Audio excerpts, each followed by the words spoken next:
Guess who's Bizak? Guess who's back? Guess who's back? Guess who's back? Guess who's back? Guess who's back? Guess who's back? Back again.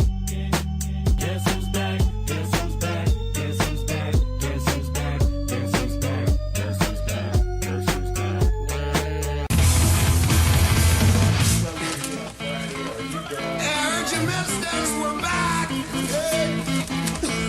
Yep, they're back. They're back. We are back. And now, it's time for another episode of the 12-Man Fan Jam Show. A show made by 12s from around the world, for 12s around the world. I'm Mozette, and here is your host and my dad, the self-appointed Reverend Moses of the St. Paul Island Church of Seahawk Positivity. Yes, thank you, Mozette. And welcome, 12s, to episode 402 of your 12-Man Fan Jam Show as your Seattle Seahawks prepare to take on the draft after a wonderful free agent frenzy. So sit back, relax, grab a desired beverage or sin of your choice, and remember, free agency is never free. Let's meet the posse for this episode. First, my partner in crime, the yin to my yang from merry old England, Matt. Hi, Matt. Good morning, Moses. How are you? Ah, wonderful. How are you? I bring good news and bad. You do. Do tell. What is the good news, sir? Oh, the good news is that the suits have come up with a load of brand new rules for the NFL next season. Oh, spectacular. What's the bad news? No one can tell you what a bloody catch is yet. Still can't. Nope. And the drummer's a little beat Nope. here. Try it again. Not Still a can't clue. get what the catch is. Hey, there he is. There it is. There it He's is. there. Yes, we still don't know what a catch is, and we never will. It's like the Loch Ness Monster. All right. Next from the state of Watt, it's nothing like the Loch Ness Monster. What the hell am I I was going saying? to say, I don't know what that's all about, but... Yeah, I don't know. How are catches like the Loch Ness Monster? Next from the state of Washington, our very own news hound, his 12-man editorials can be found on SeahawksSal.com website. You know him as Shadowhawk. We know him as Will. Hi, Will. Evening, Moses, and just for the record, I think a catch in football should be like pornography. You know it when you see it.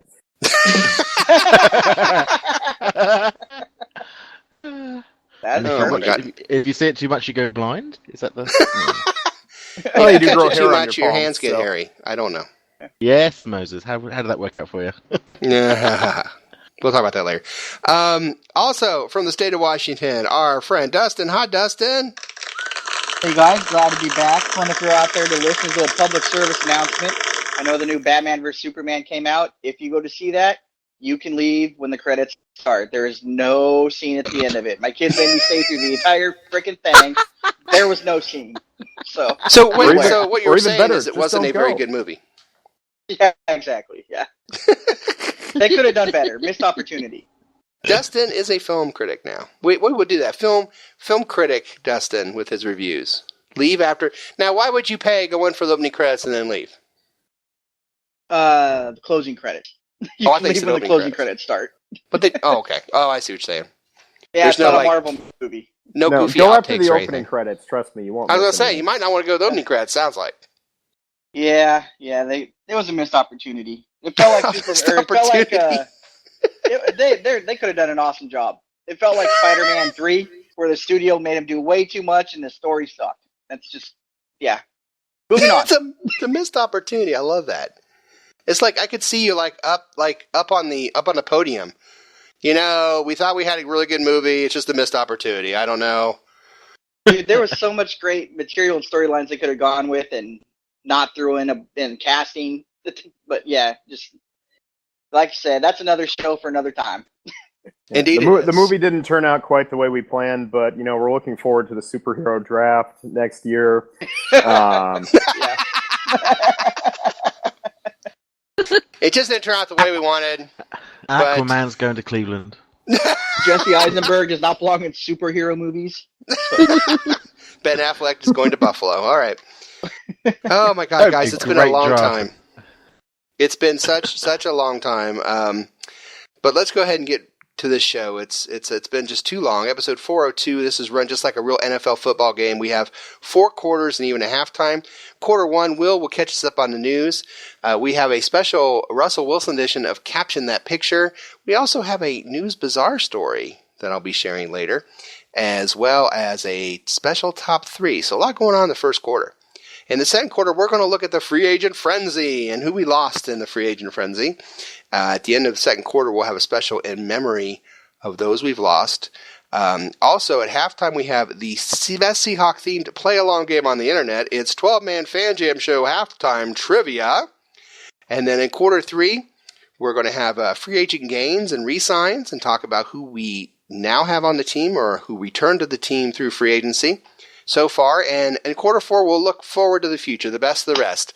The best of the guys left to be re-signed by the Seahawks and maybe any free agents out there that we'd like to see still join the Seahawks. All this plus a rant between the first and second quarter by last week's trivia champion, Dustin. So get excited about that. That Dustin, still sounds strange. Yes, it does. I mean, I still think I you're kind of like the way it sounds. You're just giving that more prominence than it's needed, really. I mean, That's a little bitter, but before we start the bitterness, we'd like to remind you to like, share, and subscribe to the Seahawk Positivity YouTube channel. Join our Facebook group, 12-Man Fan Jam Show. We're on Twitter at Seahawk Positivity. Email 12manfanjamshow@gmail.com. Let us know your thoughts. And before we launch into the news, I would like to make a special announcement. We will be on 12-Man Fan Jam Show Facebook page. We will be posting a message. If you would like to know every show that we've done, this is our 73rd show, I believe, which is pretty amazing. It's our 73rd show, our 72nd show, I apologize. It's our 72nd show, 4th season. And if you'd like to know who's been on the show as a guest, who's won the trivia, how many times has this person been on the show, we have that information for you now. And I will be posting in the next couple days, this weekend, I'll be posting the list for the Google Docs that you can go and you can look at who's been on the show. You can look at each season individually, what we talked about, who won trivia each show, and there's also a total page. It's very exciting. Matt loves the total page, don't you, Matt?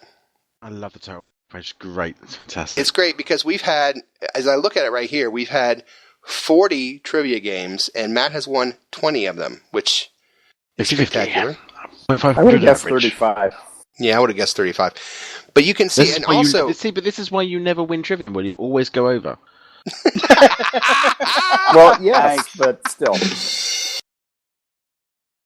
Oh, nice. Also has the appearances on the shows, and I, of course, have been on every one, but surprisingly, Will has been there the second most times, and then Matt and Mark and Dustin. So if you want to see all the guests that we've had on the show, it's quite a long list. Go to the 12-Man Fan Jam Show Facebook page and look up Chronicles. We'll be putting that at sticking at the top of the Facebook page. So be looking for that. And now that we're done with that, let's go ahead and get the first quarter and news.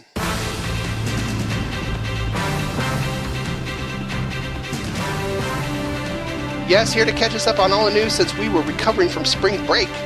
Here's Shadowhawk Will with the news. What you got for us, Will? Well, hopefully a good addition to the Chronicles of Fan Jam. And the first item has to do with the now, once again, Los Angeles Rams, who are in the process of moving to California and, of course, going to be doing their practicing and training camp in California. The Cowboys, oddly enough, do their own training camp in California in Oxnard and actually had some joint practices with the Rams last year. That's not going to happen this year. If you recall, last year in training camp, during one of the joint practices, there was a giant brawl between the Cowboys and the Rams. And it sounds like Cowboys coach Jason Garrett is not really looking to do a repeat of that. You have to have a similar approach as an organization, Garrett said. We want to get the same thing out of this. We are not interested in fighting. We are interested in making these couple of days we are together productive. If we can find a team that we have shared value with, it can be a productive time for your team. So, looks like a little bit of a shot from Coach Garrett to the Rams. And, you know, judging by the way I've seen the Rams play in some of these Seahawks-Rams games of the last couple of years, I don't blame Garrett. I wouldn't want to deal with these guys either.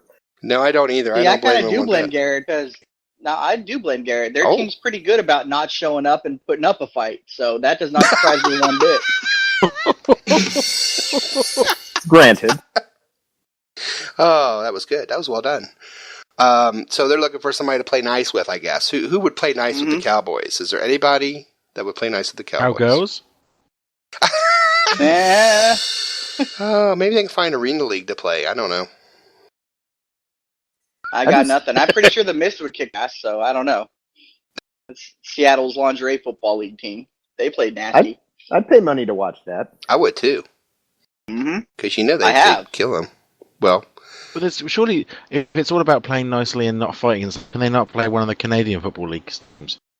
Good All point. the politeness. hey, I'm sorry I knocked you down there, Romo, eh? Get up, hoser. Yeah. What's that all about? Poor Cowboys. No, they're like the kid at the playground. Won't anyone play with me?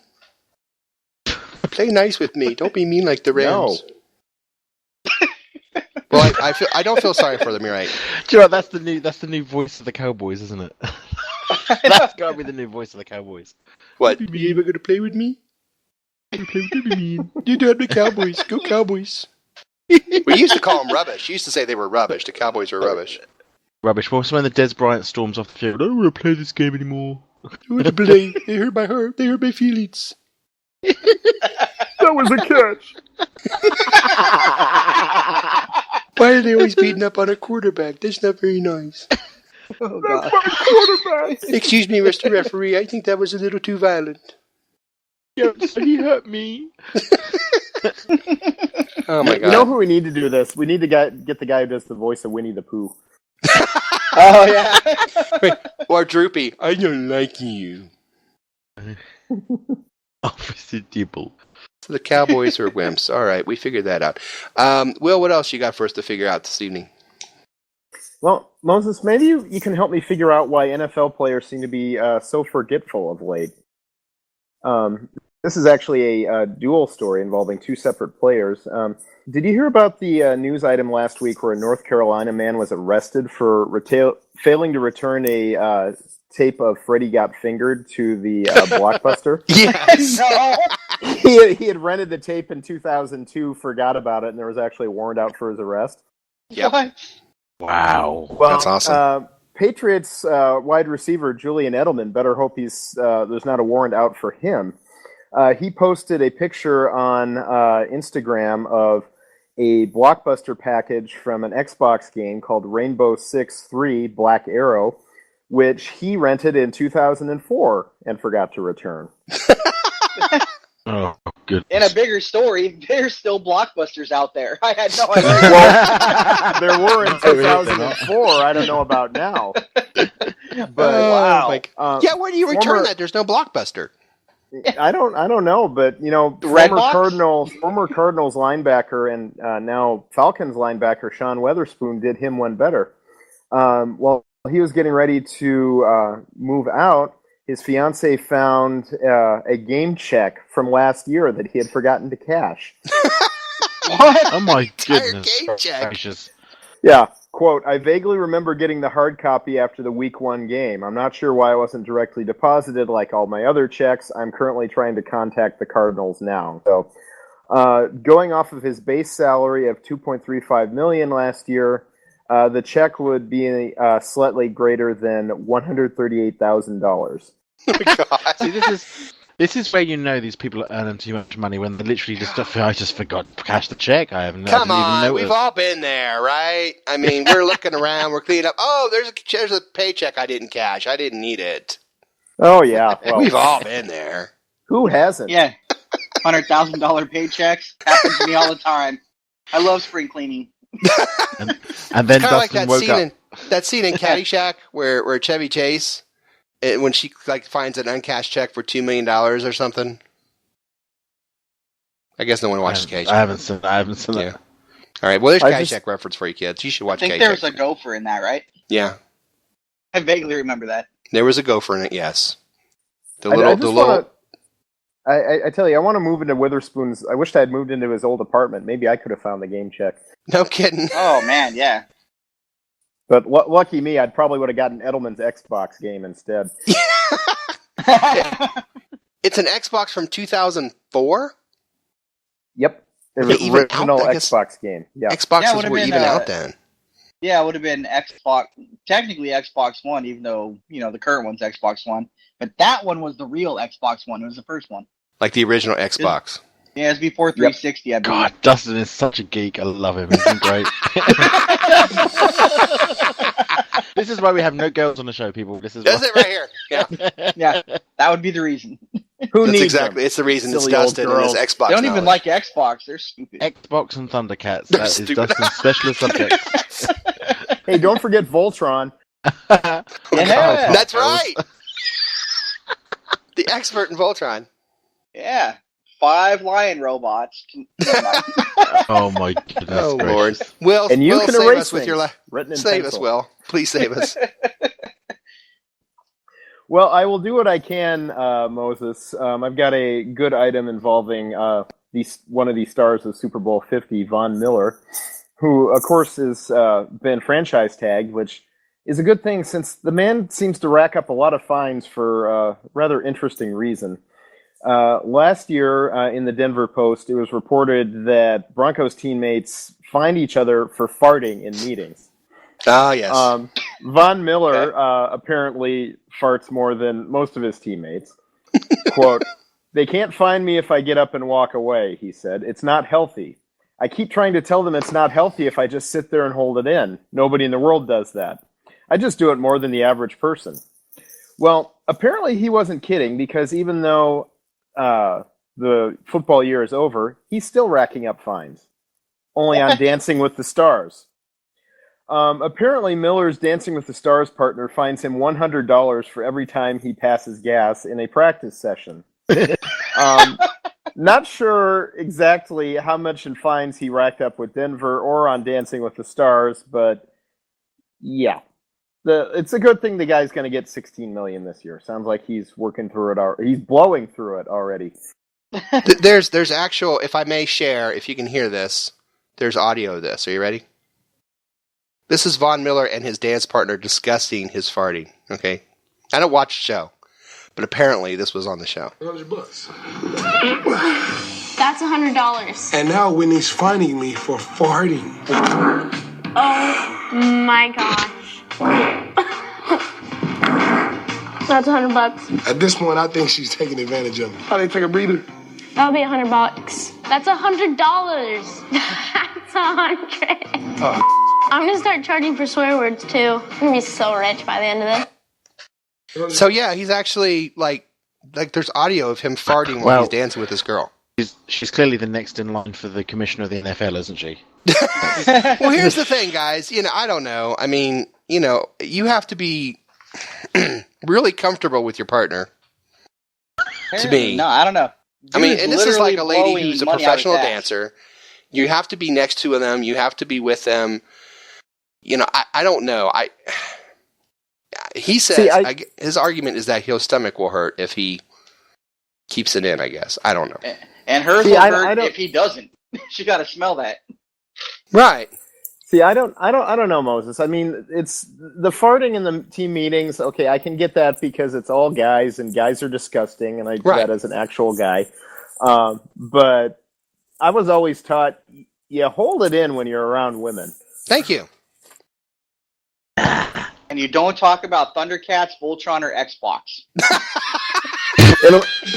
Unless you find a woman who enjoys talking about Thundercats, Voltron, or Xbox, in which case put a ring on that immediately. Yeah. Does he get marked from the judges? Do they like to sit there with their little paddles and go 7 every time he goes past? That sort of.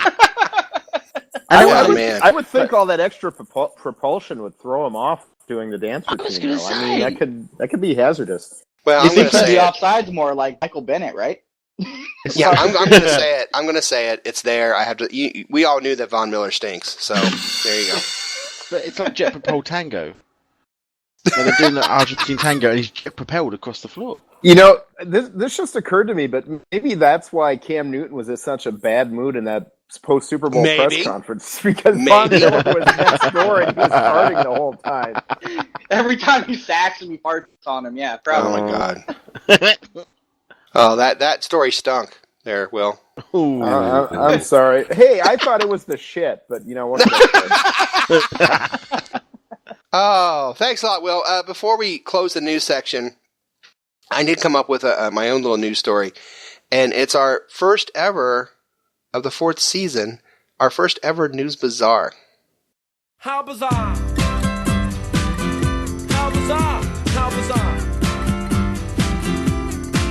Yes, News Bazaar, stories that are not necessarily NFL related that I bring in every once in a while to spend the time talking about.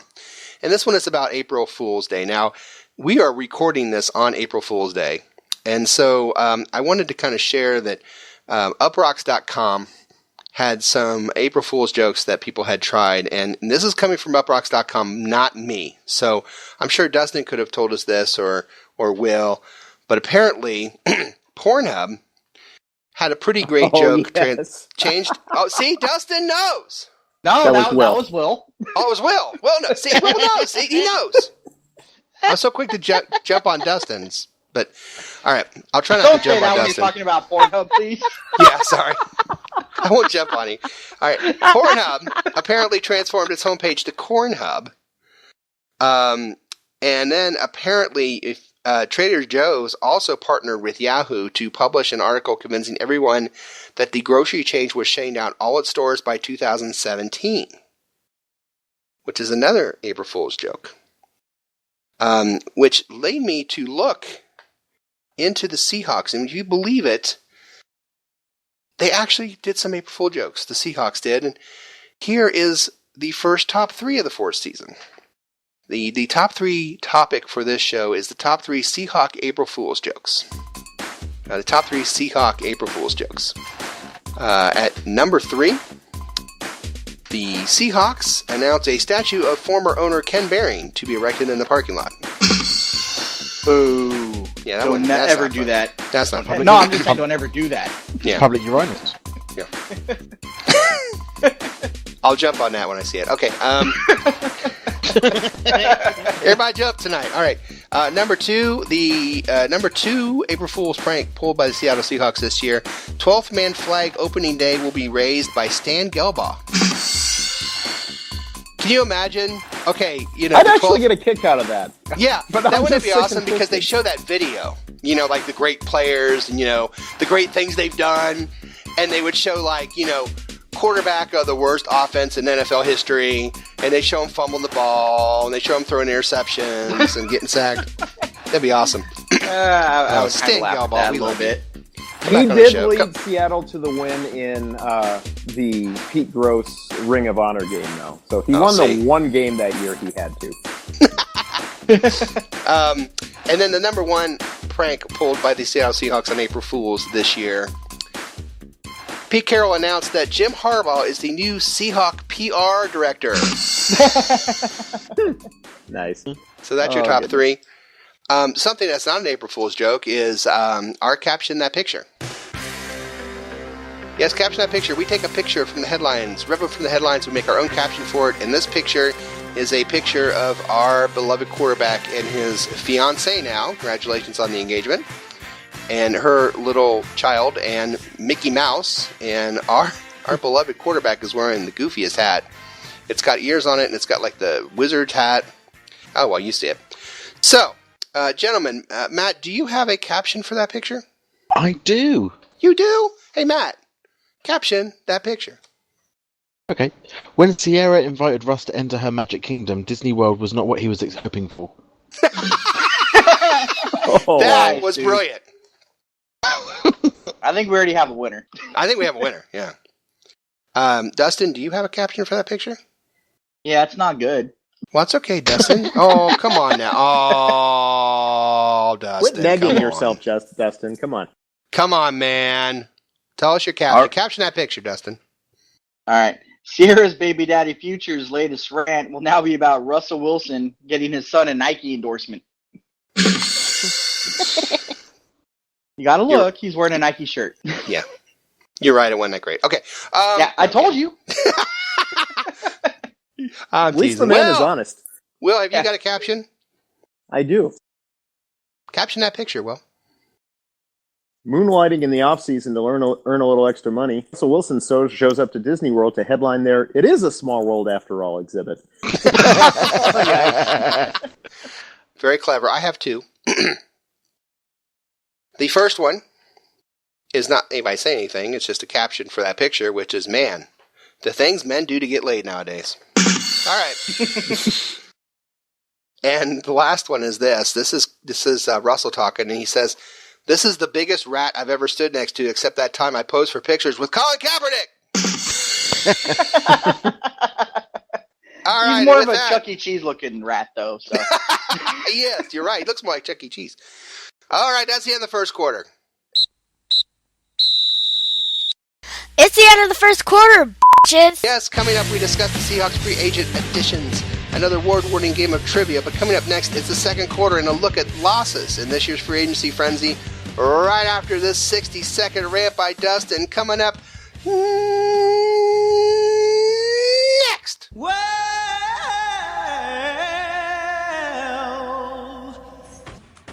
and now it's time for a 60-second rant. you know you make me wanna Rant. I don't want to get off on a rant here. hey, random guy at work who asks the same question about the draft every day. This rant's for you. Guess what? Nothing's changed since yesterday. I have no idea who the Hawks are going to draft in the first round. There was a time when I thought I did, but then Bruce Irvin happened, and James Carpenter happened. And remember a few years back when the Seahawks were sitting pretty at running back, and that was a position that wasn't on anybody's radar for the Seahawks? With their first pick in the draft, who'd they take? Christian frickin' Michael, running back, Texas A&M. It doesn't matter how clever you are with how you phrase your question. I don't have any frickin' clue. Neither does anybody else. Look at the track record of the guys guessing. So how about we pause this conversation, wait until after the draft to pick it up again. At that point, we're going to know who the Hawks have drafted. I'll have some actual opinions on these guys. I'll be able to tell you what I think about how they fit into the team. Now, it's not that I don't like talking about the Hawks. I don't mind being asked about the draft. I just don't like being asked the same questions every day, day after day, when we both know I have no idea who they're taking. Nobody does. I'm pretty sure this line of questioning is used for torture in certain countries in the world. Hi, I'm Mosette, and you are listening to the 12-Man Fan Jam. Dad, there's this boy I like. Well, is he a Seahawk fan? Why do you ask that every single time? Because it's important to me. Hey, don't walk away. Hey, how are his grades? Holy shit, it's the second quarter. Welcome to the second quarter of episode 402 of the 12-Man Fan Jam Show, a special free agency, post-free agency show, post-free agency frenzy show. Let's call it that, shall we? This quarter is brought to you by our sponsor. Oh, help me. The sponsor, the Russell Okun Do-It-Yourself Law School. Just 3 quick 5-minute sessions will allow you to renegotiate any contract or settle any lawsuit for way below your actual value. Act now and don't delay on getting way less than you deserve with the Russell Okun Do-It-Yourself Law School degree. Okay, in this quarter we discuss the Seahawk players that sign with other teams, the list you see before you, and if you're listening, losses that we're going to talk about are Bruce Irvin, Brandon Mebane, J.R. Sweezy, Alvin Bailey, and Russell Okun. We also had Clint Gresham, who was released. And I will start with Will. Will, which one off that list is the biggest loss in your opinion? Well, I got to go for the one who strung us out the longest. I would go Russell Okung. And it's kind of ironic because we were cursing the guy all year long, and actually the last few seasons, for being hurt, for the false starts, for all that.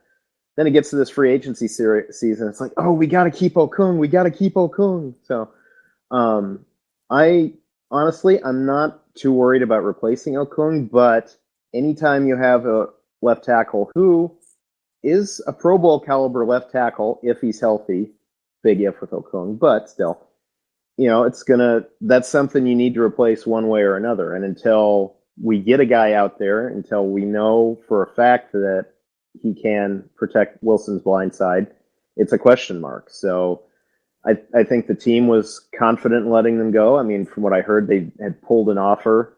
They did not have an offer from Seattle on the table towards the end of his free agent visits. So I think the team knew he was gone and was okay with that. But, it's a question until Gary Gilliam or Bradley Soule or a draft pick proves otherwise. I'm going to respectfully disagree. And I'll tell you why. First off, I was glad to see him go because I've said on this show many times, give me a decent left tackle for 16 games instead of a good one for 8 or 10. I was done with Russell. A great kid, great guy, but just constantly broken.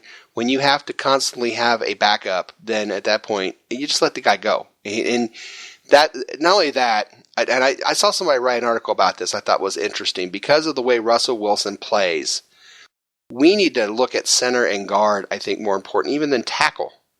Because he's going to run around any defensive end that comes after him more often than not. So you've been reading SeahawksDraftBlog.com. Is that the one? You? Yeah. Okay. Thank Rob you. Seahawks Draft Blog. there. Thank you, Seahawks Draft Blog. I read that. I thought, that's an interesting point. But The either way, the guy's very good. I mean, if you're not reading it, you should. I guess I will say that as well. Seahawks Draft Blog. If you're not reading it, you should. But the thing for me was, give me a decent left tackle for 16 games over a Pro Bowl left tackle for 10. And that's just the way I feel. I don't know about the rest of you. Matt, how do you feel?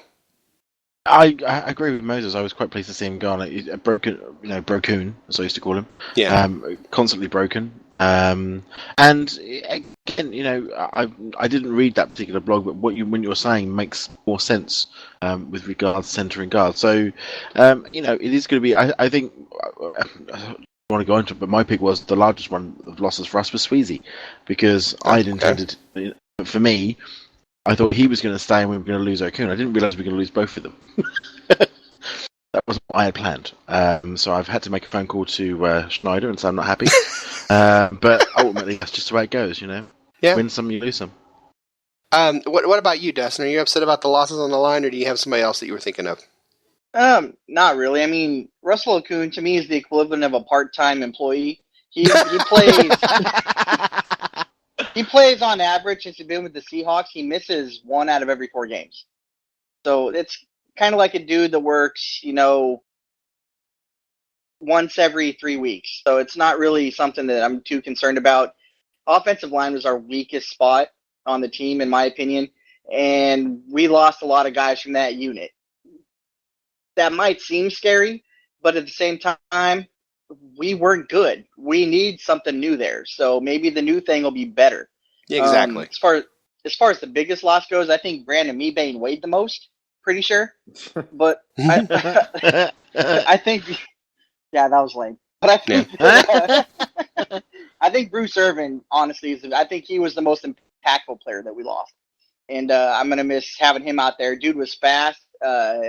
He was aggressive, sometimes overly aggressive and out of control, but he was good and he made plays. So, and I think he's going to be harder to replace than anybody else that we lost. That's kind of where I'm at. I'm with Bruce Irvin, and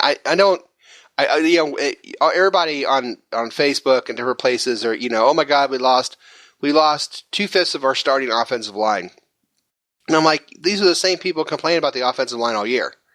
Yeah. And now we've lost some of these guys, and all of a sudden it's a bad thing. And I'm thinking, you were complaining about it all year. What's the problem? We're getting rid of the guys you didn't like, I thought. But I'm with you on Bruce Irvin. I thought Bruce Irvin was the big loss there. But we all knew it was going to happen. I think we kind of had an idea it was going to happen. And done with Class, I thought, for at least the beginning. I know he said something later about how, I don't know, he said something about the Seahawks. Everyone got bent out of shape about. No. I think that the people that got bent out of shape are completely ridiculous because I agreed with him. I agree with him as well. Yeah, he said that within the Seahawks scheme, he was never going to live up to his potential because of how they had him play. Uh-huh. And I agree. He's a guy that could, because he's all about sacks. And if you go back and you go back and you listen to what he said consistently ever since he's been a Seahawk, he loves eating quarterbacks. That's what he feeds on. Right. He likes to go out there and attack quarterback. And how the Seahawks had him playing, that's not what he was doing. Exactly. So Dustin, he's going to go out. It's better to have bad sacks than no sacks at all. But even sloppy sacks is good. I got to say though, Moses, I brought up Okung just because that was the big name. That was when everybody was talking for it, dragged out for weeks on end. But I got to be perfectly honest. Of the guys we lost, none of them really bothers me to say goodbye to that often. Much. I mean, that's kind of where I'm at. If we could have gotten Irvin for like $6 million a year and he had left, I would have been upset over that. But $9.5 million a year, we just can't do it. And the other guy, Sweezy, not for that contract. And I like Golinsky. I'm I'm okay with letting the guys go that we let go. Yeah, I I'm am kind of too. the same way with Okun. To a certain degree, the reason I was disappointed that he left, it had nothing to do with how great I thought he is, but it took so long for him to find a contract. I was like, well, if he comes back, that's not a bad thing, because he's probably going to make less money than he was making for the Seahawks previously, and we can still try and find a quality backup or another tackled. But then he went and left, and I was like, whatever, that's fine, good for him. Do your thing. None of these guys are really irreplaceable, to be honest with you. I mean, the Seahawks already tried to replace Irvin with Clemens, but I don't know. He's a little long in the tooth, so I was kind of surprised by that. And then Mebane Mebane is a guy who he's long in the tooth as well. He knew it was going to be Ruben or Mebane. And I'm glad they picked Ruben over Mebane, because Mebane is a little bit older. He's ready to move on. And probably not going to be in the league much longer. And there's a lot of defensive linemen in this draft that are quality players. So it kind of all made sense, to be honest with you. Yeah, me too, Matt. You feel that way too. I mean, you're not really crying over any of these guys, are you? No, not at all. I mean, I think, as I said, I think I was just surprised that Sweezy and Okun went. I wasn't expecting that.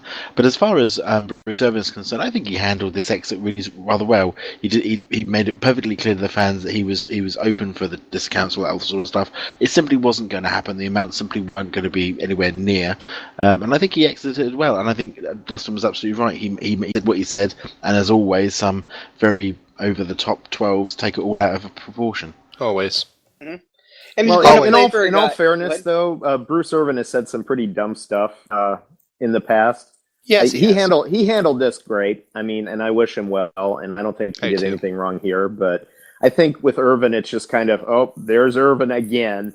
After wanting to play for Atlanta last year and stuff like that. So he doesn't always have a filter between his brain and his mouth. He doesn't. And but I'm excited for him in Oakland. You look at what they're doing in Oakland. I think they are very close to being a straight up contender if they're not already. Wow, you add Irvin to that already pretty good defense, and that's a pretty good defense they got going down there. And then you have their offense with the new guys that they have at receiver and quarterback that are connecting at an alarming rate.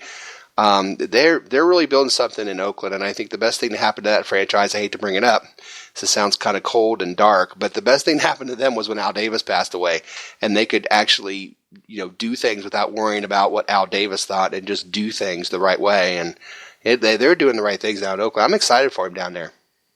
I don't think that's that cold to say. I think we're saying that the best thing that could happen to the Raiders is Al Davis passing. So yeah. I've heard quite a few Raiders fans say that. But you can't hate on Irvin in another respect. He's going down there to play for Norton. He exactly. was a great linebackers coach for him, a dude he really respects. And that dude spent a lot of time with him. He knows how to use him. He can get him motivated. He knows what to do with the guy. So it's a great fit. Good on him. It's a great fit. Yeah, I'm just glad he didn't go to Arizona, like was rumored at one point. Oh, yeah, and see, it's a different conference and all that. So we wish him the best. And really, same with Brandon. Brandon went to San Diego, and all these guys, really, Tampa Bay, Cleveland, Denver. I mean, probably not going to see these guys very often, and that's a good thing. Let them go out and have their careers, and best of luck to all of them. So, and I think we'll end the second quarter here. I think we've talked about our losses, so this is the end of the second quarter. Holy shit, it's halftime! Yes, coming up, more show than Johnny Manziel can throw an empty beer bottle at. Who are the new Seahawks? Who did we resign? What's the next free agency?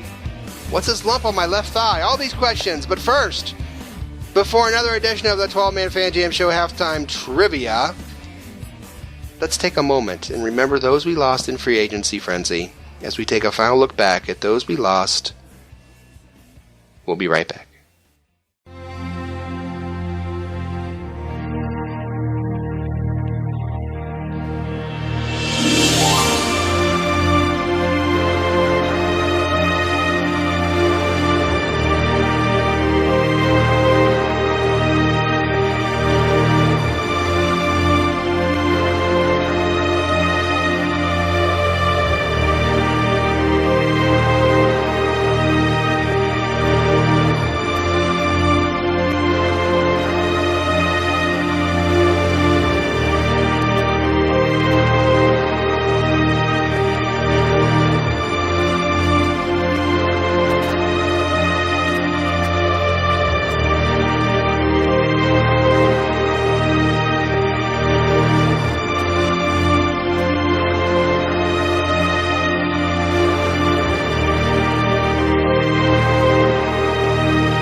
Hello, everybody. This is Statsman Mark. When I'm not watching reruns of The Love Boat, I'm listening to the 12-Man Fan Jam Show. Love, exciting and new. Yes, it's halftime, and welcome to another fun-filled edition of the best play-along Seahawk-themed trivia game show on the internet. It's time for 12-Man Fan Jam Show Halftime Trivia. And here's your host, the self-appointed Reverend Moses of the St. Paul Island Church of Seahawk Positivity. Yes, thank you, me, and welcome to another edition of 12-Man Fan Jam Show Halftime Trivia, the trivia game that tests the knowledge of both our posse and our listeners. Our contestants are the posse themselves, Dustin, Will, and Matt, and here are the rules. So here's how the trivia game works. There'll be 2 rounds of questions. Each contestant answers 1 question each round. If they get it correct, they get 1 point. After 2 rounds of questions, there'll be a final trivia question worth 2 points. If there's a tie after that, then the tie players go on to a special secret overtime question where the winner becomes reigning 12-man Fan Jam Show trivia champion and also gets a prize chosen especially for them. As an added bonus to those listening on the Seahawk Positivity YouTube channel, the questions and possible answers will be displayed on your screen so you, the viewer and listener, can play along as well. If you do, please let us know how you did on the questions. Remember, there's no Googling, no phone a friend, and please, no wagering. However, there is a lifeline. Before taping this show, my 2 charming Seahawk fan children, Mosette and Little Mo, did take the quiz as well.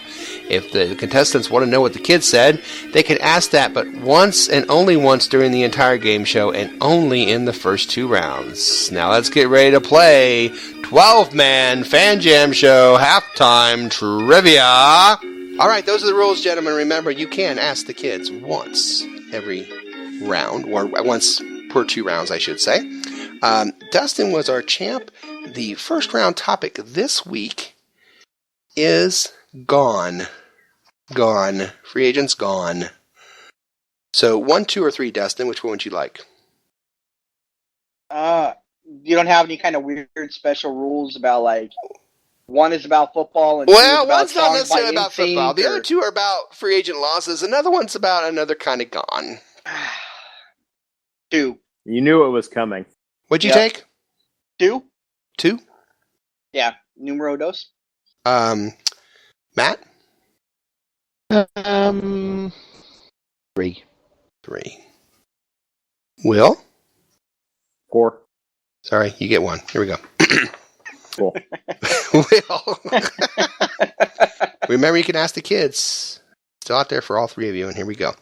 Gone. Free agents, gone. Will, you have a football question. It's about Bruce Irvin. Good old Bruce Irvin. He played at West Virginia, but before West Virginia, Bruce played at a junior college called Mount San Antonio. So my question for you is, where is Mount San Antonio located? Mount San Antonio, the little junior college, where is it located? Is it California, Georgia, or Kansas? And there's some Oregon, baby! Huh. You'd think Texas would be an option. Ah, it's not. Yeah, you would think. Mount San Antonio, California, Georgia, or Texas? I'm going to go California. You want to go California? A little California in your heart? Well, Mosette said California. Little Mo said Kansas. You said California. You got it! California! Yay! Yay! Yeah, are there any mountains in Kansas? I don't think so. Apparently not. Ah, very clever. Dustin. Yes? Your question is not a football question. Imagine that. Your question is this, Dustin. All right. It's about Gone with the Wind. Seriously? Yeah. That like 100 years before I was born, dude. My God, right. All Frankly, questions Dustin, in all well, world here's the are gonna take that question. one. Because this was not. There have been 2 sequel books to Gone with the Wind. So there have been 2 books written after Gone with the Wind. Both of them were in the 90s. Okay, one was in 91, one was in 2007. So my question is, which of the following titles is not a sequel book to Gone with the Wind? Rhett Butler's People, Scarlet, or Terra Reborn? Which one is not a sequel to Gone with the Wind? Rhett Butler's People, Scarlet, or Terra Reborn? It's sad that I know this. What you got to say, Dustin, is, frankly, my dear, I don't give a damn. I don't know nothing about reading no sequels. I kind of feel like,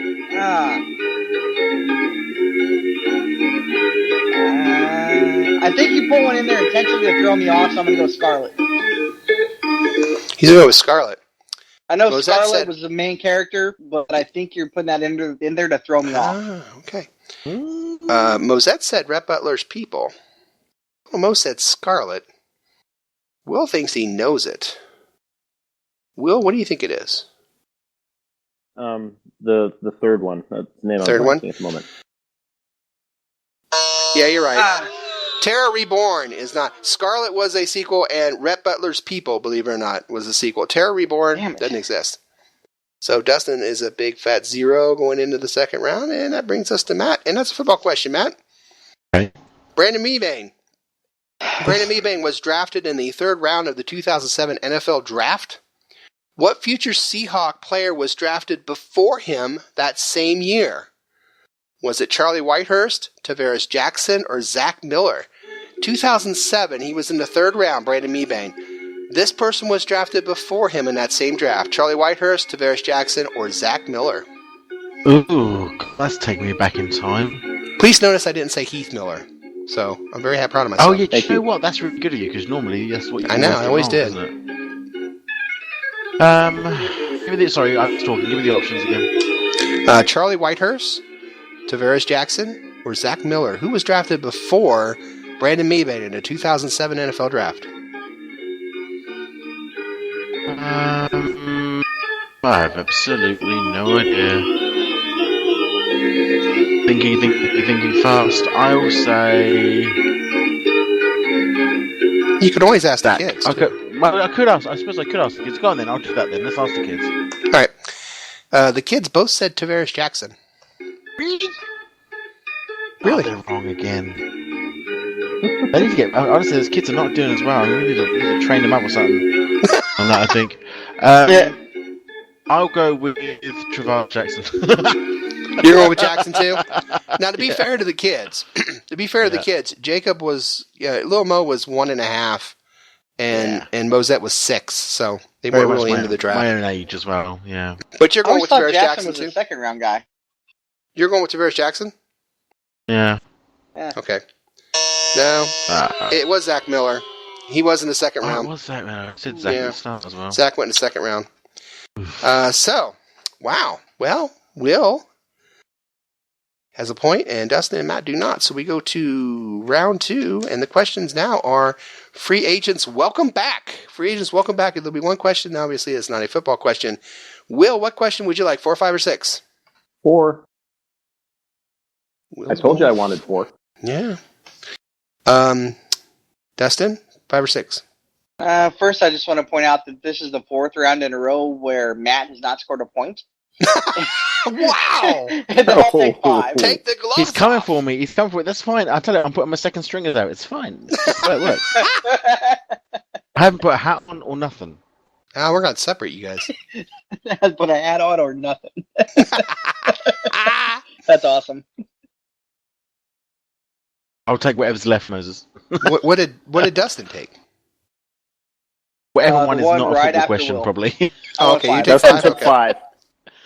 All right, so then Matt takes 6. Whew, wow. We're going to have to take numbers to take numbers. Here we go. Will, Yes, sir. your question is not a football question. It is about the TV show Welcome Back, Kotter. Okay. Will, what was the name of the principal on the show Welcome Back, Kotter? Was it Mr. Wooden, Mr. Woodman, or Mr. Woodward? Mr. Wooden, Mr. Woodman, or Mr. Woodward? I have no freaking clue, so I'm going to go with Mr. Woodward. You're going Mr. Woodward. That's what Mosette and Lil Mo with. They went with Mr. Woodward as well as you did. Sorry. Mr. Woodman. Mr. Woodman. That's okay. I get one good guess a year. I don't want to blow it this early. There you go. Yes, see? Will knows. Will knows. He's not wearing a hat either. I'm wearing a cap, though. Dustin's wearing all his on my hats. lap. He's wearing all his hats at once. I'm Dustin, wearing a you headset. That's it. Do you have your hat on, Dustin? No, I have a headset on. That's right. it. All right, Dustin. Yours is a football question, obviously. How many receptions did Jermaine Kearse have in last year's divisional playoff game against the Panthers? 9, 10, or 11?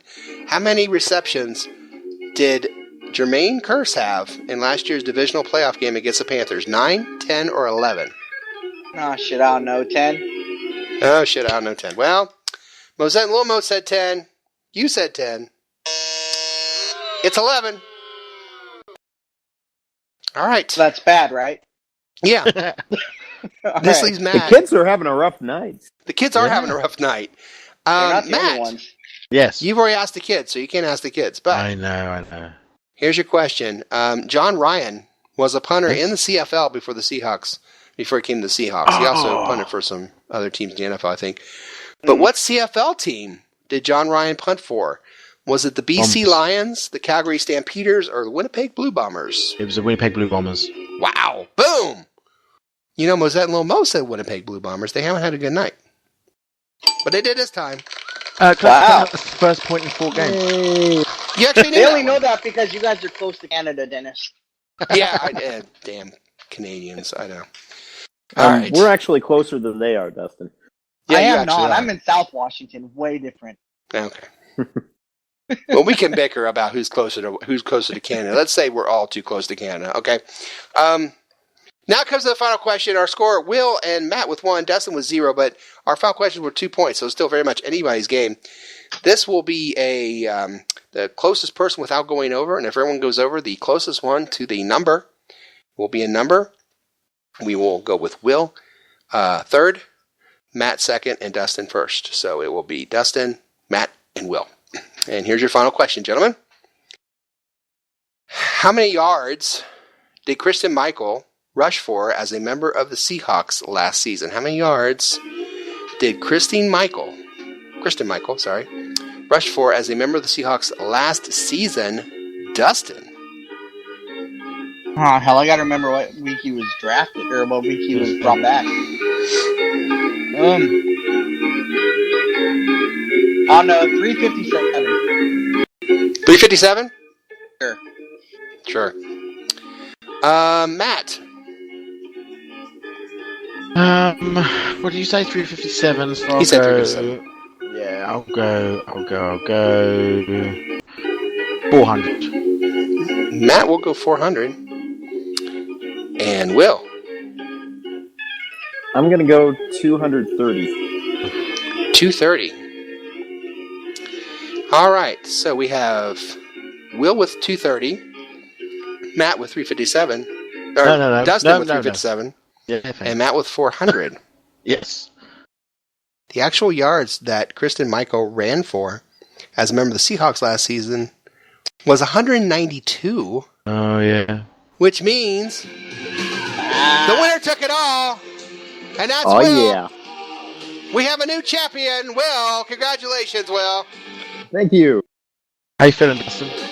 Congratulations. No hat and all. Shut up, Will Matt. wins the halftime trivia show. It's been another crowd-pleasing, heart-stopping, award-winning edition of 12-Man Halftime Trivia. We'll be back with the second half of the show right after this quick station identification.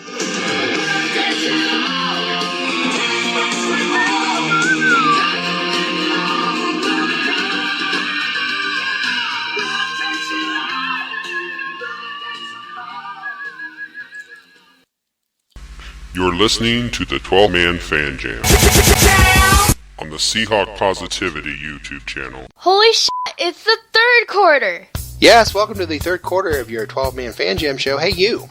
Yeah, you. Comment on this thread right now. Say hi to us on Twitter at Seahawk Positivity. Hey, you. Send us an email, 12manfanjamshow@gmail.com. Join us on Facebook, the 12-Man Fan Jam show page. Make us part of your Seahawk fix. Just do it! Do it! You want me to do all that now? Well, listen to the show first and then do it. All right. In this quarter, we will look at the new Seahawks and the resigned Seahawks. They haven't resigned. They've resigned. But first, the new guys. And you're going to have to forgive me on the pronunciations. I know Matt loves this. But, wait, before we go on, can we just congratulate Will on his 10th victory in trivia. Hey. Congratulations, Will.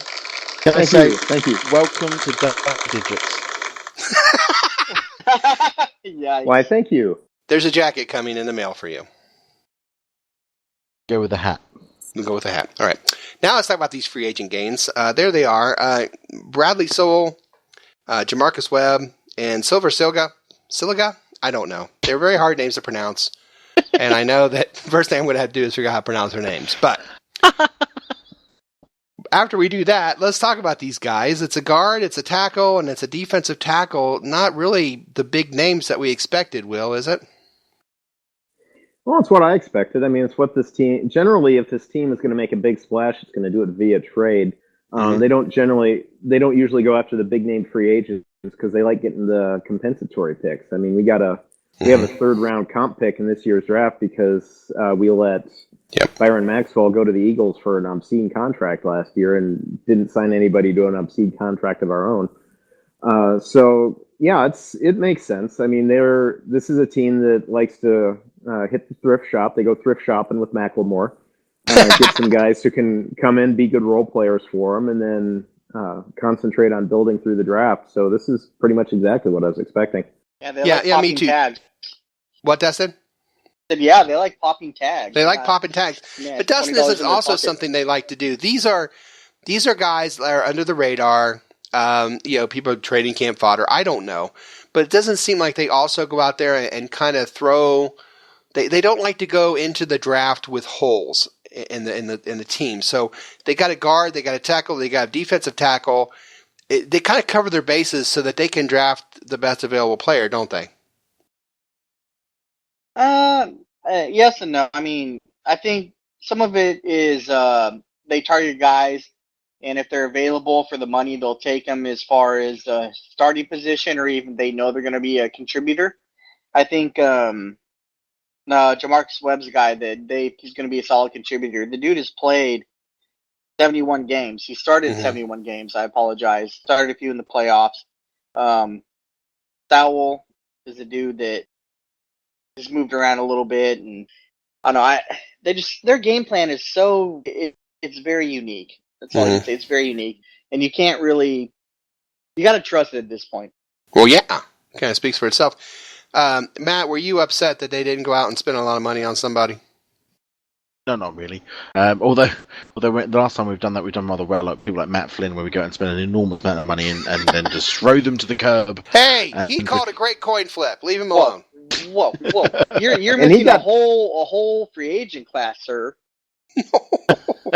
You're missing Michael Bennett and Cliff April here. I'm not particularly surprised, and I have to say I know almost nothing about any of these players that have been signed in. So it's going to be interesting to see what comes of them. I was much more interested with this new signing of the new long snapper, Drew Ferris. To be fairly honest, I think he's going to be a great addition to our team.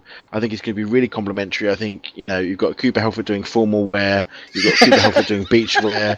You've now got Drew Ferris who can do gym wear, he can do sports wear, he can do casual wear. He is so versatile. Somebody holds Matt down over here. I am really looking forward to seeing how this team takes off. Everything. I think it's going to be great. That was subtle, but we caught it. Oh, good grief. Over under on how long before they get the restraining order? I say 4 weeks. Won't be long. Oh, wow. Oh, but one thing this team did do that I wanted them to do, they re-signed a lot of players. Lane, Curse, Ruben, Brian, Michael, Burley, Pincus, Shed. The line goes on and on. Dustin, your thoughts on the re-signing of the players they re-signed? Is this something you wanted to see? For a few of them, yeah. I mean, you probably want me to stick to one. I think that the one I thought was probably the decision was Lane. When he came back last year, the defense and the secondary in particular had a different look to it. And I think there's that familiarity level there with Sherman and Thomas and Chancellor. They knew Lane, and they know what he does, and I think they're comfortable with him. So having him be starter, probably opposite of Sherman, I think helps the whole dynamic on the defense as a whole, especially in the back part of the defense. So I think that was a key signing. Yeah, I agree. I think that was the most important signing. Will, who you thought was the most important re-signing there? Well, between Tyba Rubin and Brandon Mebane, Seattle had to come away with at least one of those guys, and I think they made the right choice. Been a huge Mebane fan ever since we brought him in back in 2007, but Rubin's younger. I think he offers more at this stage, and I think we got him for a good deal, and it's going to be fun to have him in there. Yeah, I agree. Matt, were you surprised that Jermaine had kind of hinted that he was going to test the market and went out there and wound up re-signing? Were you surprised by that one? I have to say I was slightly surprised by that particular sign, but I was pleased because I think he's a good fit. He's a good go-to guy.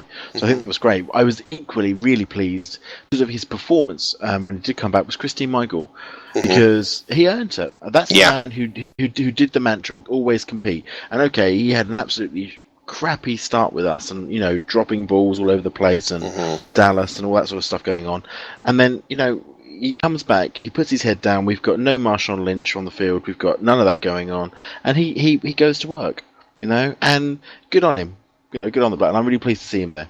And I thought Curse was a guy that I was kind of surprised to have him back. I think he was kind of on offense what we thought that Okun might be on defense. I'm sorry. He was on offense as well. But I thought that Okun would be a guy that it dragged out and the money wasn't where he thought it would be, so maybe he would come back. And then he didn't. But then Curse is the same thing. I think he thought he was going to make a lot of money, and then it didn't work out quite the way he thought it was going to work out, so he came back to Seattle, which I like the guy. He's made some big plays for us. That's great. I have no issue with that whatsoever. That's just fine. But that one really surprised me. And then, oh crap, who was the other one Matt was just talking about? Christine Michael. Christine Michael, yeah. He I'm not a big fan of that dude. I think that the fumble thing has been in his head. If you watch him play, when he runs, if he's going to get tackled, he's not running to break a tackle. He kind of protects the ball and is worried about a fumble because of what has happened in the past. So I was a little surprised they brought him back. I thought they'd move on and maybe draft somebody or find somebody else in free agency. So I'm hoping that guy can get around his mental hurdles that he has, because that fumble machine really, really got to him. So I'm hoping he can do better than what he thinks he can. Yeah. Well, Dustin, one thing to keep in mind on Michael is that Seattle could have tendered him as a restricted free agent, and even the lowest level, they would have paid $1.67 million. By letting him go and re-signing him, they save almost $1 million on there, which makes it easier for Seattle to still draft a running back, which I think they're going to take one fairly high. Early day 4, maybe even around early day 3. Maybe even in the 3rd round. And if Michael can stick around and show that he's got the fumble problem licked, well, we've got him cheaper this year than we would have otherwise. So I don't mind bringing him back for what we brought him back for. I don't either. Yeah, I think the fumble thing, he did pretty good when he came back, but it's the mental aspect of it where he's thinking about it too much. I think he has to get past the mental side to get right. Yeah, I like a couple of the quiet signings. John Ryan, the punter, who I thought we weren't going to get back, that we did. I'm thrilled with that. I'm really thrilled about Marcus Burley. I just like the way the kid plays. He comes in, he's always contributing. I just was hoping we'd be able to keep him around. And Deshaun Shed. Deshaun, I really like him as a backup safety, a backup defensive back. I thought he really played well last year, and if they had started him those first 2 games at safety, maybe, just maybe, we wouldn't have started 0-2. I don't know. Hindsight's 20/20, but and follow me here. If Cam hadn't held out, maybe. Maybe. But if Shed was back, once they got Shed back there, things kind of tightened up a little bit. I don't know. I liked Lane. I like all these re-signings. I thought they were all great, and I really going into the off season, the free agent frenzy. My concern was this: keep some of these guys on this list. Not thinking we'd be able to keep all of these guys that we've kept. And I think they've done a great job of re-signing these guys and keeping them where they belong, which is great news for us. Hey, Moses, one stealth player to keep an eye on that we re-signed? Eric Pinkins. Yes. Drafted as a safety. We played him some at linebacker. Looks like they're grooming him to be that kind of safety linebacker hybrid thing that the Cardinals have done so well with Dayon Buchanan. Mm-hmm. And if he can take a step forward in that role, that could be fun to watch. Yeah, I agree.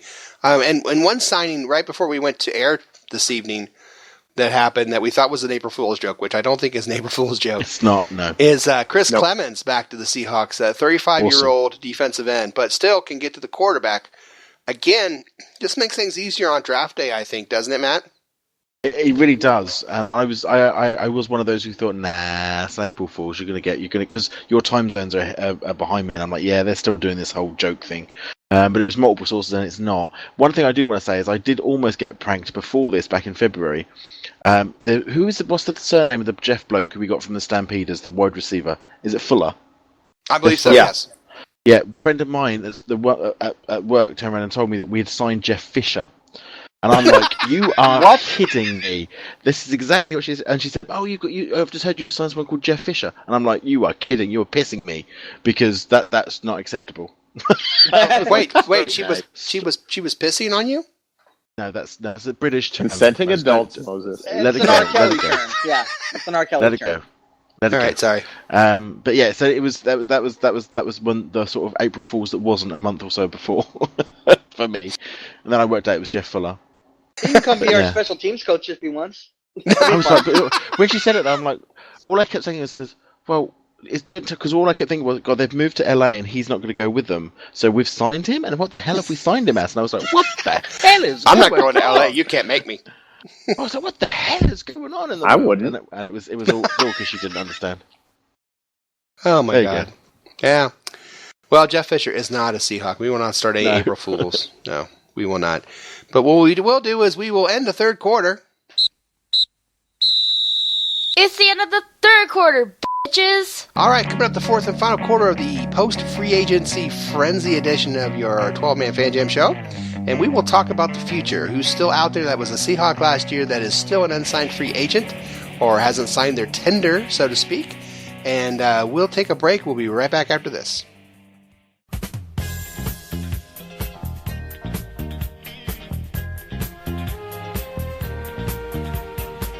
Hello, everybody. This is Statsman Mark. And when I'm not listening to Charo's greatest hits on 8-track tape, I'm listening to the 12-man Fan Jam show. Holy shit, it's the fourth quarter. Ah, yes, it's time for the fourth and final quarter of this episode of the 12-man Fan Jam show. Our next show is slated for the weekend of April 22nd or so. A special draft schedule and draft edition of the 12-man Fan Jam show. I'm all over the map, but I don't care. The next show will be a draft show, if we get through this one. It's going to include our second annual draft day challenge.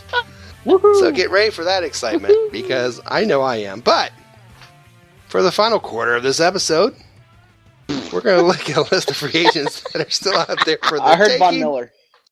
And who we'd like to see on this team re-sign that hasn't done that just yet. Okay, here's a list of your available Seahawks out there. Tavares Jackson, DeMarcus Dobbs, Will Tukuafu. I knew that, right? Fred Jackson, Anthony McCoy, and of course, Matt's favorite player for me to pronounce, Lemuel Jean-Pierre. So, Matt, who should we sign off this list and why? Well, obviously, Lemuel Jean-Pierre. I knew it! And why? It's just so you've got to keep saying it. There's no other reason really other than that. The truth comes out. Let's be serious for just a minute about that player, number 61. Because, yes, he's versatile. Center, guard, he can play all three positions in the entire line. He's valuable. I like him. I'd like him to come back. Yeah. Yeah. So there's more than just the fact that I can't pronounce his name without going into Maurice Chevalier. All right. But, there are others. There are people like Ricardo Lockhart. He's an undrafted free agent as well, isn't he? Yes, he is. That's another one that's not on the list. But I didn't put him on the list because he's kind of having that struggle right now with, is he going to come back? Is he going to sit out a little bit longer? Yeah. Yeah, that was pretty good. We're going to play again. Yeah. I can't be greedy. I can't because I'm also worried about the fact that we still don't really have a backup quarterback. But I'll just go with Lamar Jean-Pierre. Good. That'll be my pick. I go to bed. That's 4:00. You picked him. Not yet. Dustin, who would you like to see re-signed from this list? There's really only one guy, and it's Will Tuguafu for me. I like the dude. I like him as a fullback. I like that he has the versatility to fill in as a defensive lineman. Mm-hmm.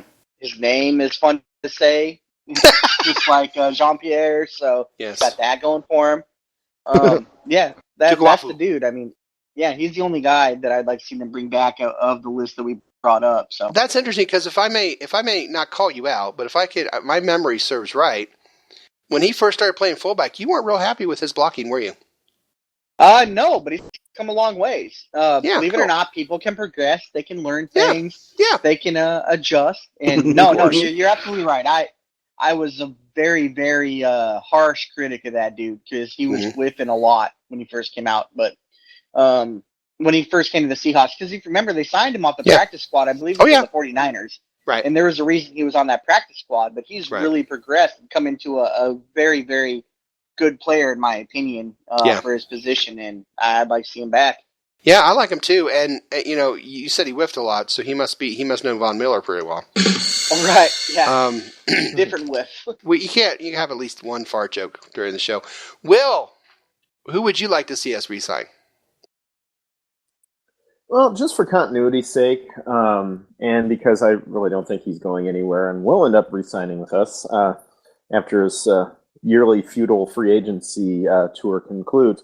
Bringing back Tavares Jackson, just because hopefully he never has to see the field, but if he does, he's a guy that you can put out there, and he won't win a game for you, but he won't lose a game for you either, which if we can get the running game and defense going, that's all we would need to survive. Heaven forbid Russell Wilson has to miss a couple games, but I want to bring T-Jack back, but I also would not be averse to, under the right circumstances, taking a quarterback in this year's draft. That's what I was thinking. Just because, sooner or later we need to get younger and cheaper at that position. Right. So bring I think T-Jack back. Is like 52, yeah. Yeah, he's getting up there, but bring T-Jack back, maybe draft a rookie. In a perfect world, the rookie beats out T-Jack and we can drop him again, but Yeah, Tavares Jackson, we have safety. A huge, from what I understand, when he was here, he was a starter, a huge locker guy. I mean, the guys just loved him to death. Of course, he played a whole season with a torn pec, which just hurts to think about. And just tough as nails, a great guy. I was so happy to see him play in a Super Bowl when we were up so many points that they put him in. I like to see that again this year. Just a class act all the way around. That whole season when we struggled with him at quarterback, he never once blamed anyone but himself for that whole season. And that to me spoke a lot of what kind of guy he was. Yep. And Doug Baldwin preaches his praises all the time, too. Doug really likes the guy. Oh, I really like Tavares Jackson. I'd love to see him back. The guy, though, that I picked, and just because DeMarcus Dobbs has really, really continues to play well on the defensive line. Our defensive line is so stacked. I would like to see him come back at a decent price. Of course, I'd like to see him all come back at a decent price. There's some on this list I don't want, to be honest. But DeMarcus Dobbs, I would love to see him come back and solidify a defensive line.